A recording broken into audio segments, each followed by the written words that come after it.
अब जब आरबीआई ने रेपो रेट में 40 बेसिस पॉइंट की बढ़ोतरी की है तो इसका मतलब है लोन महंगे हो जाएंगे। तो जिन्होंने लोन ले रखी है या लोन लेने की प्लानिंग कर रहे हैं उनकी जेब पर असर पड़ सकता है। तो आज बात करेंगे 40% ईएमआई रूल की और ईएमआई के 10% से आप किस तरह से डबल ब्याज का जो नुकसान है उसे जीरो कर सकते हैं। मैं हूं Archana Devdekar from Kuber Dev wealth, insurance advisor and mutual fund distributor. आज सेशन 5 9 पर्सनल फाइनेंस रूल में आप सबका स्वागत करती हूँ। लोन लेना आज के दौर की सबसे बड़ी ज़रूरत बन गई है, स्पेशली होम लोन लेना। बैंक्स हमें हमारे नेट सैलरी पर 35 to 40% का लोन दे देती है, जिससे आप अपने दूसरे खर्चों के साथ साथ ईएमआई को भी आसानी से पे कर सकते हैं। बट अगर एक्सपर्ट्स की माने तो वो कहते हैं कि हमें हमारी सैलरी जो टैक्स कटने के बाद हाथ में आती है उस पर होम लोन का जो ईएमआई है वो 25 से 30% के ऊपर नहीं होना चाहिए। इससे ये होता है कि आपके हाथ में स्कोप बना रहता है कि फ्यूचर में यदि आप कोई अदर लोन अप्लाई करना चाह रहे हैं, जैसे कि पर्सनल लोन, एजुकेशन लोन या कार लोन, तो आपके हाथ में वो बफर रहता है और आपका जो बजट है वो भी बैलेंस रहता है और आपकी जो बकेट है, जो नीड्स, वांट्स और इन्वेस्टमेंट्स की, उस पर भी कोई असर नहीं पड़ेगा। नॉर्मली हम होम लोन लंबे टेन्योर के लिए लेते हैं, जैसे कि 25 साल। ऐसे में आपको इंटरेस्ट दोगुना भरना पड़ जाता है।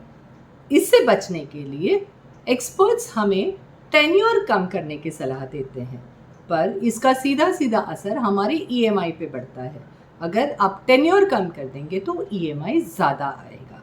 तो क्या ऐसा कोई तरीका नहीं है जिससे यह नुकसान से बचा जा सके? इसके लिए आपको म्यूचुअल फंड में एक एसआईपी शुरू करनी है। चलिए एक कैलकुलेशन करके समझते हैं। मान लीजिए आपका होम लोन है 30 लाख रुपए, ईएमआई का टेन्योर है 25 साल, इंटरेस्ट रेट है 7%। तो प्रति माह आपकी ईएमआई आएगी 21,203 रुपये। कुल इंटरेस्ट होगा 33,61,013 रुपीज़। कुल पेमेंट आप कर रहे हैं 63,61,013 रुपीज़। यहाँ पर 30 लाख रुपए लोन के बदले 25 साल में करीब 63,61,013 रुपीज़ आपको चुकाने पड़ते हैं, जो प्रिंसिपल अमाउंट के डबल है। अब आपको होम लोन की ईएमआई शुरू होते ही ईएमआई के 10% अमाउंट की एसआईपी शुरू कर देनी है, सेम फॉर 25 ईयर्स। तो यहाँ पर आपके ईएमआई का 10% होता है 2,000 रुपीज़। एसआईपी टेन्योर हो गया 25 साल। अप्रॉक्सीमेटली रिटर्न हम कैलकुलेट करते हैं 14%।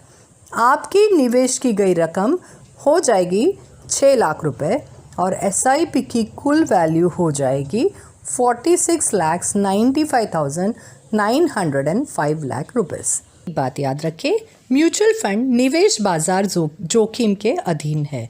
योजना संबंधी सभी दस्तावेजों को सावधानी से पढ़ें और बाद में निवेश करें।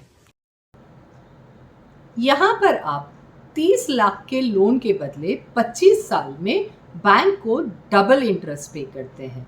वहीं पर ईएमआई के 10% को एसआईपी में निवेश करके आप जो आपका डबल इंटरेस्ट का नुकसान है उसे घटाकर ज़ीरो कर सकते हैं।